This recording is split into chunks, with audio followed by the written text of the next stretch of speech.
ماینکرافت. اما اگه رنگ آبی رو ببینم ویدیو تمومه. و حالا چیزای آبی که داریم که مهمترینشون هم هستن آب و آسمون است که نباید اینا رو ببینیم. و هدفمون هم یه دونه آیرن هستش، چون دایموند واقعا طول میکشه و نمیشه متاسفانه.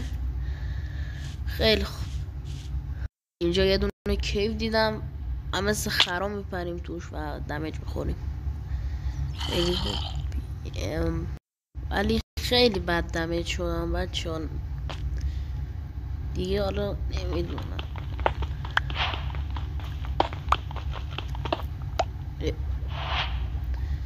اینجا هم آبه، آی هم زامبی بود و ما دیدیم و ویدیو تموم شد دیگه.